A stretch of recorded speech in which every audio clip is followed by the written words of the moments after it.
So last but not least, we have Ottmar Edenhofer. Ottmar is professor of economics at the Technical University of Berlin, and I think one of the leaders at the PIC, the Potsdam Institute for Climate Impact Research. Yeah, and you are also now the chairman of an EU committee in charge of advising the EU Parliament on climate policies. Yeah, that's right. Yeah, thanks a lot for the invitation. And I decided to talk about Putin's war, distributional justice, and climate policy options. And I intend to apply an optimal taxation framework to analyze this problem at least a little bit. And I admit this has very much a German flavor, because in Germany we have a very intense debate why Germany becomes so dependent on Russian gas and oil and even on coal. And so we had a very intense discussion about an embargo, and it's still ongoing. And interestingly enough, this is not just a debate among policymakers, strategists, it's also very much economists are involved in this debate. And so this is an important aspect, and therefore I would like to make 3 points here. First, I intend to highlight to what extent Putin's war in the Ukraine challenges, so to say, the energy plans in Europe and in Germany. Then this allows me to talk about the short-term welfare effects of an immediate energy price shock. Here I would like on the German debate. And this allows me also to introduce my optimal taxation framework. And then in the midterm, I add to this optimal taxation framework an energy supply model and analyze, so what could be the impact on taxing oil and gas from Russia, and what is the option, so to say, to enhance the fiscal space for Germany. So I will not talk about to what extent pricing or taxing Russian oil and gas will have an impact on Russia or on Putin's government. So this is beyond my talk, the scope of my talk. Now let me start with that. So what we have seen so far is a massive energy price inflation compared to other prices. Even the gas prices had a much faster and higher growth rate than the coal price. This brought back the renaissance of coal not only in Asia but also in Europe and even in Germany. Now we are discussing heavily to bring coal back into the electricity system. But this is not only the aspect. The other aspect is this kind of energy price increase also has a huge potential to exaggerate the negative distributional effects on the households. And here I would like to emphasize 2 dimensions. The one is the difference between the rich and the poor households, but also the difference between the energy efficient and the energy intense households.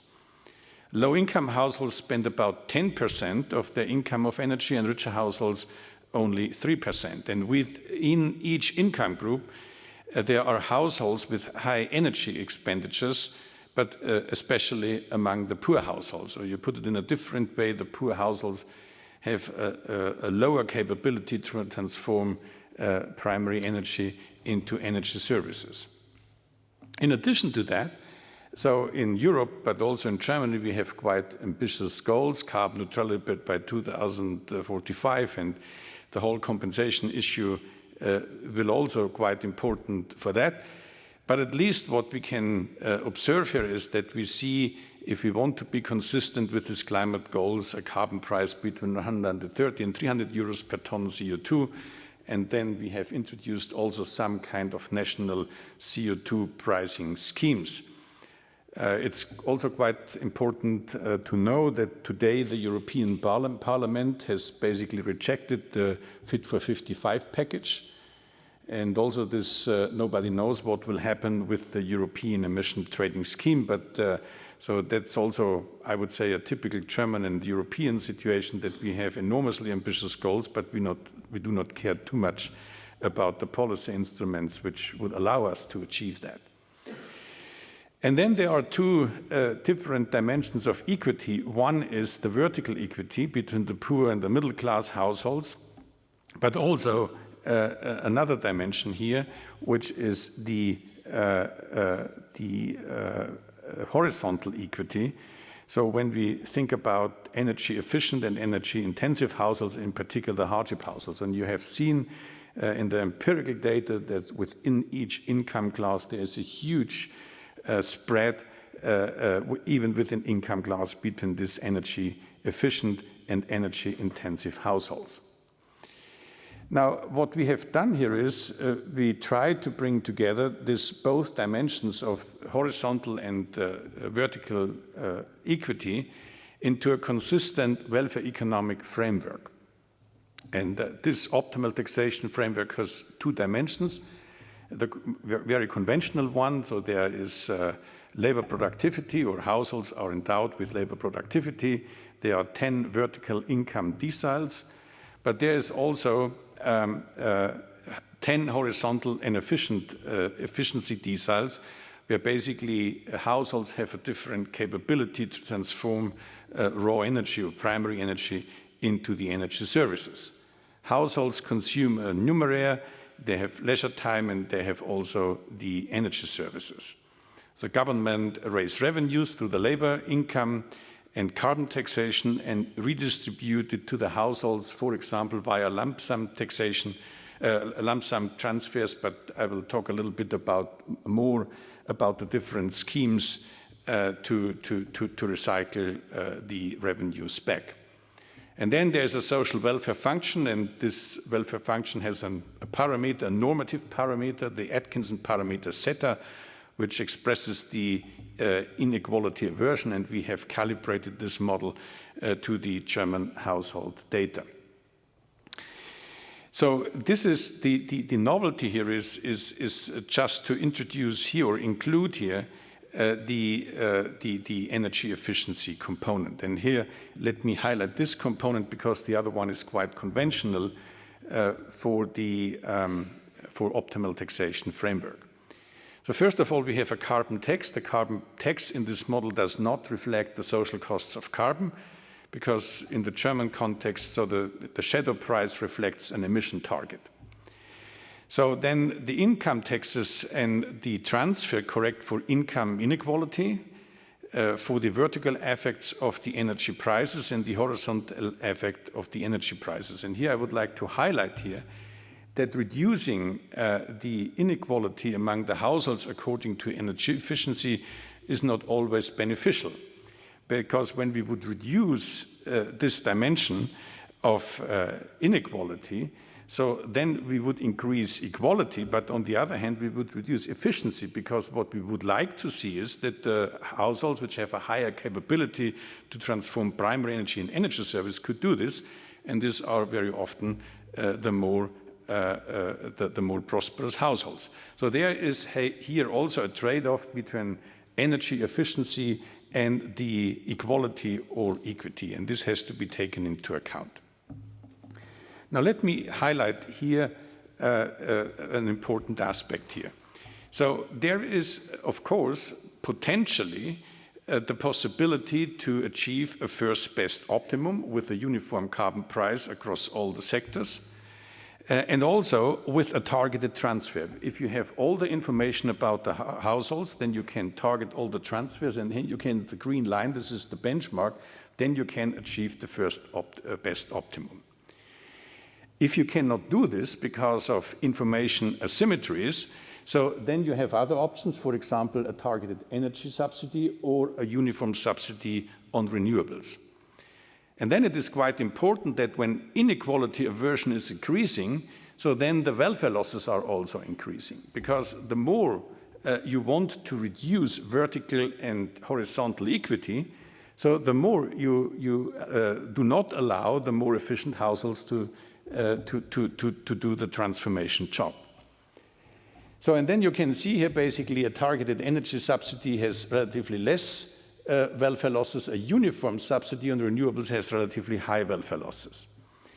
And so here I would like to highlight that from a purely equity point of view, it can be beneficial if you have not the potential of a targeted transfer, that you basically subsidize, in particular the poor households, the energy, so then they can afford the clean energy dependent on the inequality aversion. But even if you have a high inequality aversion, so only roughly 15% of the revenues should be spent on such targeted subsidies, not too much, and the rest should be done by transfer. So to a certain extent, the conventional wisdom of economics that you should use direct income transfers still holds, but dependent on the inequality aversion. Now let me come a little bit now to the short-term effects here. So indeed, we had a very heated debate in Germany among economists, and also very important economists from the US participated in this debate. There was a famous paper, Bachmann et al., which estimates the average per household costs around 1,000 euros per year. And so this was a very interesting debate. So what I would like to do is that here to calculate the welfare costs. So what you see on the x-axis, these are the aggregated monetized welfare costs in % of the aggregate household expenditures. And so we measured here the welfare costs using the equivalent variations. So the amount of money that must be given to households such that they are indifferent between the situation with and without an energy price shock. And again, so you have to pay a price if you want to increase increase the equality or reduce the inequality. So the welfare costs are monetized, and so to say, it's 4% for low inequality aversion and 90% for high inequality aversion. And you put this here on the table a little bit in a disaggregated way. You can see here, this is the upper bound of the Bachmann paper, around 1,000 euros per year. And here you see basically the different expenditures, which reflects the income deciles and then also the variation within the deciles. So these are the absolute variations, and these are here the percentages, the variations as a share of the expenditure share per year. So, and then we could do also here different policy packages, a 1% increase in the marginal labor tax, and then this can be used for the redistribution of the revenues, for example, household-specific perfect targeting, the red one, and then the other one, a simple equal recycling per capita. So, and this reduces then the costs significantly. So now in Germany, we are designing, in particular for the next few months, packages which come close to a combination of price policies, but also it might have some component of what we call a climate transfer, which is very close to an equal per capita recycling. Now, how could we now think about or bring this whole gas embargo issue into the game in this model? So what we did here is we included here a fossil energy supply model. And so there's a fossil energy supply from Russia and from other countries. So then we have here an elasticity of 0.1. This is just for illustration and needs much more variation because we do not really know what is the supply elasticity, but this is something reasonable here, at least a kind of an educated guess. But again, so this requires some variation and some sensitivity studies. So then we determine here the endogenous price for the fossil fuels, and we impose an exogenous import tariff. So the import tariff is not part of the optimization procedure, but what is part of the optimization procedure is the optimal carbon tax. So in here we have this simple supply model. So this is something what an import tariff can do. Of course, a prohibitive import tariff is a full embargo, But there are different gradual steps between doing nothing and imposing an embargo on an economy. And here we have basically calculated the cent per kilowatt hours. And also, the increase of the import tariff leads to a reduction of emissions. So this is the CO2 emissions compared to the business as usual scenario. And then we can derive from that a kind of a Laffer curve where we have an import tariff which leads to a maximum of tax revenues. And so then when the import tariffs become too high, so then the revenues, and this is the revenues, let's say, for the German or the European economy, might decline. Now what happens then in this model is that let's assume that we have an embargo soft, which is a 50% ban. So then what we see here is with a 0.5% labor tax increase, an equal per capita rebate, then we can even have a net benefit, so to say, in particular for the 1% labor tax increase. And here you have the equal per household rebates for the different policies, which I have described so far. Now what happens is when we basically combine this with an import tariff, 50% ban, so then we could recycle 500 euros per ton CO2 in the case of a 1% labor tax, or roughly a little bit below 200 euros per ton CO2 when we have 0.5% labor tax.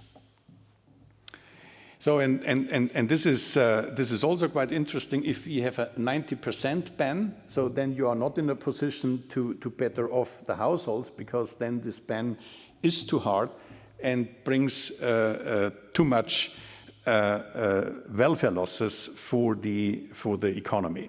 So the model does not say anything. So what will be the damages for the Russian government or for Putin? But at least it shows that the 90% ban might be quite demanding. And if you look at here the distribution, you see here basically in the case of a no policy with the 50% ban, basically no one can be better off. For a 1% labor tax increase, an equal per capita rebate, so at least 34% are better off. And in the case of a 1% labor tax import tariff, an equal per capita distribution, 70% of the households can be better off. So that's a quite important aspect here. And here, this is another, seems to me an obvious thing, but nevertheless in the current debate important. So there is a trade-off between the import tariff and a carbon tax or a carbon price. Because the carbon tax here is calculated in an optimal way given the exogenous given import tariff. But still, so when you cannot afford a high carbon tax, and it seems that the European Parliament feels a high carbon price in the emissions trading scheme is not appropriate, but at least you can increase the import tariff, and the import tariff will impose some additional price on oil and gas. And the second emissions trading scheme in Europe, for example, would be fundamentally an emissions trading scheme for transport, building and roads, which is an emissions trading scheme for oil and gas. So, and here the target is also given, it's a 30% reduction of the aggregate emissions in Germany. So if we take into account a specific import tariff and then the optimized carbon price, so then we ask the question, what is the optimal tax system, the optimal income taxation for such a situation? And here we come to that conclusion that this would also imply some kind of a tax reform. So you see here the business as usual scenario, which is very consistent with the current income taxation system in Germany. And if you do this, if you have an optimal taxation of carbon, impose a tariff and also optimize your recycling scheme, so then you get such a marginal income tax profile which is, by the way, on the table of many political parties, at least in Germany, to move along these lines, which basically means that a cleverly designed carbon tax, an import tariff, and a recycling scheme would allow at least us to do such a thing. So the message here is the revenue from carbon tax and import tariff enables a labor income tax cut, at least for the middle class. And so to say, this is a very famous phrase in German. So we say we want to reduce the Mittelstandsbauch, which means basically we want to make the middle class a little bit taller and a little bit more fit for purpose. Now let me then conclude here what I would like to convey in this presentation. So Putin's war in the Ukraine exaggerates the challenges for a just transition. Both the vertical and horizontal equity matters, and it seems for policymakers both aspects are very important. We develop here a coherent welfare economic modeling framework to analyze the distributional consequences and policy options, in particular to combine horizontal and vertical equity. Targeted policies can alleviate negative distributional effects and improve welfare, and the combination of a tariff on Russian energy imports and national carbon prices can generate fiscal flexibility to help households and also, by the way, to achieve our climate policy goals. Thanks a lot. Thank you, Ottmar.